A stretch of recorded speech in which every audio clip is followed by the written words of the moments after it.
Market की वैभव सांघवी के साथ एवेंडिस से वो हमारे साथ जुड़ रहे हैं। एवेंडिस के को सीईओ हैं और हमारे पुराने मित्र भी हैं। वैभव, गुड आफ्टरनून। बहुत बहुत धन्यवाद ईटी नाउ स्वदेश पे आने के लिए। आपका कुर्ता बहुत ही स्मार्ट लग रहा है। पिछली दिवाली में और इस दिवाली में एकदम हमने एक सी चेंज जिसे कहते हैं देखा है। इकोनॉमी में बहुत बड़ा बदलाव आया है, लोगों के सेंटिमेंट में बहुत बड़ा बदलाव आया है, और क्यों ना हो वही चीज़ काफ़ी हद तक रिफ्लेक्ट कर रही है मार्केट्स में। हम स्टॉक्स और सेक्टर्स की बात करेंगे, लेकिन आप एक ऐसे एनालिस्ट भी हैं और ऐसे एक पुराने मार्केट के वॉचर हैं जो जॉइनिंग द डॉट्स करते हैं, मैक्रो को, अर्निंग्स को, सेंटिमेंट को, स्टॉक्स को, चार्ट्स को। तो अभी आपकी जॉइनिंग द डॉट्स करके बड़ी तस्वीर क्या नज़र आ रही है? अजय, सबसे पहले आप सभी लोगों को और श्रोताओं को, दर्शकों को मेरी दिवाली की बहुत बहुत शुभकामनाएं। और आशा करता हूं कि अगला साल बहुत बेहतरीन जाए सबके लिए। जैसे आपने कहा अजय कि फिलहाल मार्केट अगर आप देखें तो काफी अच्छी रैली के साथ टिका हुआ है ऊपर। ऑफ कोर्स 18,500 से 18,000 हुआ है, जो एकदम छोटी सी करेक्शन है। But on an overall basis momentum देखेंगे या सेंटिमेंट देखेंगे या अर्निंग्स कमेंट्री देखेंगे आप काफी कॉर्पोरेट्स के पास से, वो सभी एनकरेजिंग है। जो पहलू जो हमें क्लोजली वॉच करना है वो है फ्रॉम द ग्लोबल साइड। जो आप देखें कि वहाँ ऑफशोर से डेटा कैसा आता है, दूसरा चाइना कैसे रुख पकड़ता है, और उस हिसाब से ग्लोबल फ्लोज भी डिटरमाइन होंगे और साथ में इंडिया के फ्लोज भी डिटरमाइन होंगे फॉरेन इन्वेस्टर्स के। सो अगर हम दोनों साथ में पकड़े तो प्रोबेबली करंट सिनारियो में हम थोड़ा प्रेशर देख सकते हैं मार्केट में, क्योंकि वैल्यूएशंस काफी हाई है। But from a longer term 2 से 3 साल की अगर बात करें तो अर्निंग्स मोमेंटम कंपनियों के बहुत बेहतरीन होने वाले हैं, और हमें लगता है कि equity as an asset class continue करेगा डिलीवर करने को in terms of the returns. Vaibhav, मैं आपसे एक मुद्दे पे बात करना चाहूँगा। आज जैसे श्रीराम ट्रांसपोर्ट फाइनेंस आज 7% ऊपर है, कल के प्राइस से तो करीब 10%, और चोला फाइनेंस भी एक अच्छे रिजल्ट के बाद गिरा था, आज 4-5%। पिरामल एंटरप्राइजेज जिसका करीब 50% बिजनेस एक्चुअली रिटेल फाइनेंस है, वो भी आज 5% ऊपर है। मैं आपको श्रीराम ट्रांसपोर्ट फाइनेंस की मैनेजमेंट से हमने कल बात की थी, करीब कहीं इसी समय 2:30 बजे के आसपास। उन्होंने सेकेंड हाफ के लिए बहुत कॉन्फिडेंस कमेंट्री दी है, उसका एक स्लाइस लेके आना चाहूँगा मैं। ठीक है, वो हम आपके व्यू के बाद लाते हैं। ये जो स्पेस है एनबीएफसी की, vehicle financing, mortgage financiers, HDFC limited की कमेंट्री बहुत अच्छी है, नंबर बहुत अच्छे हैं, इसको आप कैसे एनालाइज कर रहे हैं? अगर हम अपन एनबीएफसी देखें तो स्ट्रॉन्गर एनबीएफसी जिसके पास कैपिटल है, ना भाई। और एट द सेम टाइम अगर आप देखें कि हाउसिंग फाइनेंस स्पेशली, अगर जिस हिसाब से हम ऑन ग्राउंड एक्शन देख रहे हैं हाउसिंग में, हमें लगता है कि हाउसिंग फाइनेंस कंटिन्यू करेगा बेटर करने के लिए। फिलहाल सीवी साइकिल हमें आशा है कि यहाँ से रिकवरी होगी, तो देयर इज अ पॉसिबिलिटी कि जो सीवी फाइनेंसियर्स है उनको भी थोड़ा लाभ होगा यहाँ से। बट सीवी फाइनेंसियर्स को लाभ होने के लिए शायद एक क्वार्टर और लग सकता है, जहां हम सीवीज के नंबर, जो कि फर्स्ट हैंड सीवी नंबर्स हैं, वो अच्छे होने चाहिए। फिलहाल जो यूज सीवी फाइनेंसियर्स है वो बेटर कर रहे हैं, राइट। सो एनबीएफसी में काफी स्पेसिफिक एरिया अच्छे लगते हैं, खास करके हमें हाउसिंग फाइनेंस हम बहुत ही बुलिश है over the medium term. So that is a space one can watch. साथ ही वैभव, आपसे एक और सवाल, बहुत सेक्टर स्पेसिफिक आपकी ओपिनियन लेना चाहेंगे कि आपका गोल्ड काउंटर्स पर क्या व्यू। हम देखते हैं कि मेजरली जब कंजम्पशन स्टोरी स्ट्रांग होती है, इकोनॉमी रिकवर करती है, रिवाइव करती है, लोगों के पास जब पैसा होता है वो डिफरेंट एसेट क्लास में खरीदना चाहते हैं, और ऐसे समय पे, और ये तो वैसे भी अब फेस्टिव, वेडिंग और आगे आने वाले कई सारे महीने ऐसे रहेंगे जहाँ गोल्ड पर अच्छा खासा रुझान रहता है। तो गोल्ड काउंटर्स कैसे देखते हैं आप? क्या वहाँ पर भी आपका एनालिसिस उस स्पेस पर कैसा रहेगा? So in terms of gold counters में अपन अब देखेंगे, अब गोल्ड ज्वेलरी या दूसरा gold financiers, right. From gold jewellery perspective अगर हम बात करते हैं तो एक चीज बहुत अच्छी तरह से ध्यान रखनी चाहिए कि लास्ट 1.5 ईयर्स में आपकी जो हाउस होल्ड सेविंग्स होती हैं वो काफी ऊपर गई हैं।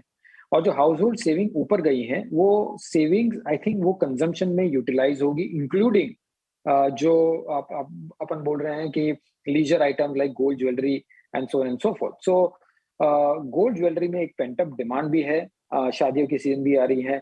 सो हमें लगता है कि ये थोड़ा ट्रैक्शन कंटिन्यूड रहेगा गोल्ड ज्वेलरी में।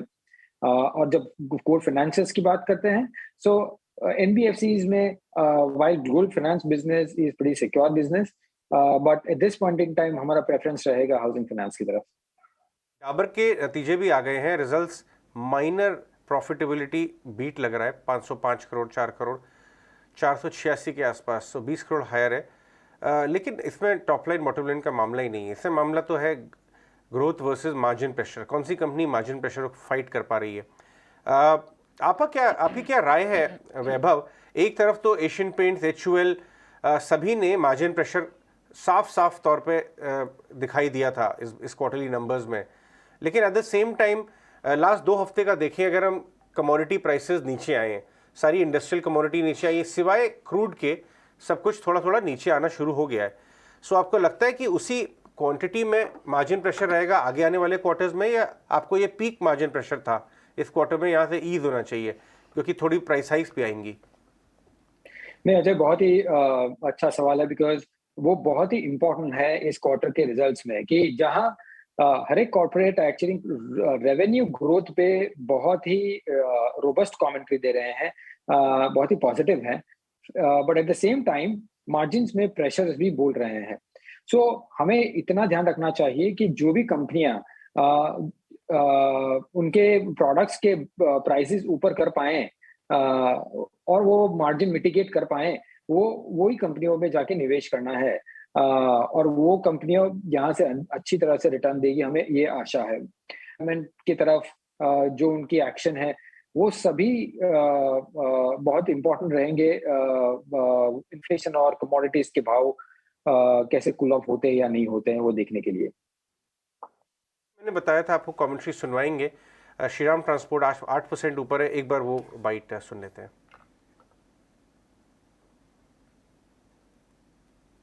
अभी देखिए नंबर ऑफ यूनिट्स सोल्ड, अभी व्हीकल सेल्स में हम नंबर ऑफ यूनिट्स सोल्ड उसके ऊपर हम चर्चा करते हैं।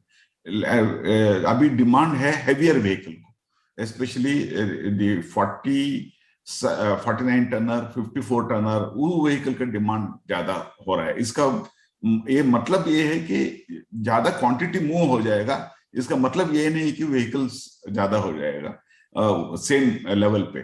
फिर भी मुझे लगता है कि 15-20% हायर क्रेडिट डिमांड तो आ जाएगा। वैभव, अभी आप बाजार को देखते हुए आपकी लॉन्ग वर्सेस शॉर्ट पोजीशन क्या है? क्योंकि मैं जानता हूं आपका लॉन्ग शॉर्ट फंड है, आप कॉशियस हैं थोड़ा, इसलिए थोड़े शॉर्ट्स भी लेके चल रहे हैं, या किस तरह आपकी पोजीशनिंग है इस समय बाजार की? तो करंटली अजय हमारी थोड़ा हेज ज्यादा है, बिकॉज हम देख रहे हैं कि थोड़ा अगर कूल ऑफ होता है मार्केट तो मार्केट के स्ट्रक्चर के लिए बहुत बेहतर है, और हम जिस हिसाब से वैल्यूएशंस भी बढ़े हुए हैं, हमें थोड़ा डिस्कम्फर्ट रहा था जब 18,500 के आसपास, तो हमने काफी हेज बढ़ाए हैं। इस लेवल पे हम हेज काट रहे हैं ये कि नहीं eight this point in time अभी स्टिल हम वेट कर रहे हैं। हम देखेंगे कि एफआई फ्लो कहाँ स्टेबलाइज होता है, और जैसे ही एफआई फ्लो स्टेबलाइज होता है हम जाके वापस थोड़ा हेज काटेंगे, but at this point in time थोड़ा कॉशियस व्यू है, but it is purely very temporary and a trading view, not a medium term to structural view. तो वैभव, ऐसे में आप जब बोल रहे हैं कि अपनी थोड़ा वेट एंड वॉच करेंगे, तो क्या ऐसे में कुछ स्टॉक्स या सेक्टर्स आपने ऐसे आइडेंटिफाई भी जरूर किए होंगे जहां पर आपको लगता होगा कि काफ़ी अंडर परफॉर्मेंस रही है, या फिर पीछे की जो करेक्शन देखने को मिली है, स्पेशली कई सारे सेक्टर्स और स्टॉक्स ऐसे हैं जहां पर आपको 20-25% तक की करेक्शन दिख गई थी, तो वहाँ कहीं पर आप अपनी नज़र बनाएंगे? नहीं, आई थिंक जिस हिसाब से हम देखेंगे मार्केट को और सेक्टर्स को, हम ये देखेंगे कि ग्रोथ किसमें सबसे ज्यादा पॉसिबिलिटी है, along with the protection on the margins. तो इस हिसाब से अगर हम देखें तो थोड़े हाइलाइट्स आए हैं ये क्वार्टर में भी इन टर्म्स ऑफ द रिजल्ट्स, के बैंकिंग के रिजल्ट्स हमें लार्जर बैंक्स के बहुत अच्छे लगे हैं और हमें लगता है कि बैंकिंग यहाँ से अच्छा करना चाहिए at least for the medium term.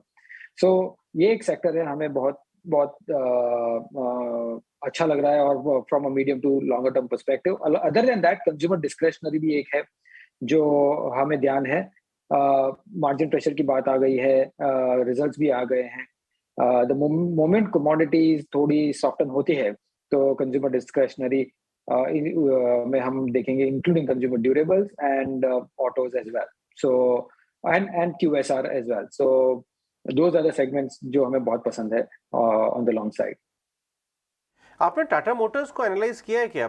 इनकी चाहे ईवी डील हो या जो कमेंट्री आ रही है, कल शाम को भी कमेंट्री काफ़ी कॉन्फिडेंट और स्ट्रॉन्ग सी थी, लेकिन बाजार ने उसको बहुत ज़्यादा थम्स अप नहीं दिया, 5-6% ऊपर खुला वो नीचे आ गया। स्टॉक परफॉर्मेंस असाइड, बट आपको लग रहा है कि worst is over for this company?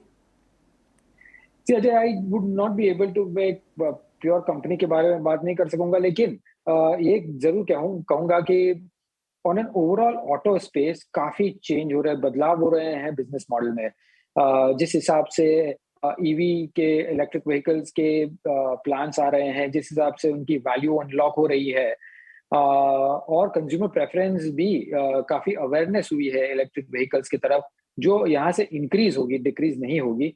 तो हमें लगता है कि जो कंपनियां ये नए दौर में या नए बिजनेस मॉडल में सक्सेस कर पाएगी, वो 10 से 15 साल के लिए बहुत बेहतरीन नतीजे दे सकते हैं over a period of time. But important is कि वो प्रोडक्ट को क्रैक करे, कि अच्छा प्रोडक्ट दे पाए और सर्विस स्टैंडर्ड्स भी साथ में दे पाए along with the charging points. तो काफी कुछ देखने लायक है, काफी कुछ एनालाइज करने लायक है। We have to wait and see how this whole space develops, कि कैसे डेवलप होती है ये पूरी इंडस्ट्री। वैभव, एक बार और आपसे एक आखिरी सवाल आपसे ये भी जानना चाहेंगे कि आप किस तरह के थीम्स पैन आउट होते हुए देखते हैं मार्केट में? क्या आपको लगता है कि क्लाइमेट चेंज एक बड़ा थीम हो सकता है, जहां पर शायद कुछ आने वाले समय में इस सेक्टर में कुछ पर्टिकुलर आपको कहीं पर आपकी नज़र हो? क्योंकि क्लियरली जिस तरह से प्रधानमंत्री ने भी अपनी समिट में बोल दिया कि फॉसिल फ्यूल इंडिया को 2070 तक देखते हैं एक strong renewable country which is not dependent on fossil fuel, तो ऐसे में जाहिर तौर पर इस सेक्टर में बहुत सारी अपॉर्चुनिटीज निकल कर आ सकती हैं। आपका क्या व्यू रहेगा? नहीं, डेफिनेटली ये स्ट्रक्चरल अपॉर्चुनिटी है। और इनफैक्ट अगर हम ईएसजी की बात कहें कि जिसमें एनवायरनमेंट को काफी तवज्जो दी गई है, उसमें हमें लगता है कि environment related companies, renewable companies, उनकी प्रॉस्पेक्ट्स यहाँ से बहुत ही बेहतरीन है। ऑफ कोर्स आपको वैल्यूएशंस ध्यान रखने पड़ेंगे, क्योंकि क्या होगा कि काफी अनाउंसमेंट्स आते जाएंगे और यू विल सी के इन द मीडियम टर्म या शॉर्टर टर्म आपके वैल्यूएशंस काफी एक्सीड हो जाएंगे।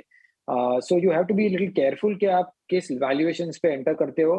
But from structural story perspective हमें लगता है कि ये अच्छा गेन दे सकेगा for longer term as well. तो वो अच्छे पोर्टफोलियो स्टॉक्स ये बन सकते हैं। We are very excited about the opportunity. Let's get that view of Tata Motors CFO PV Balaji also.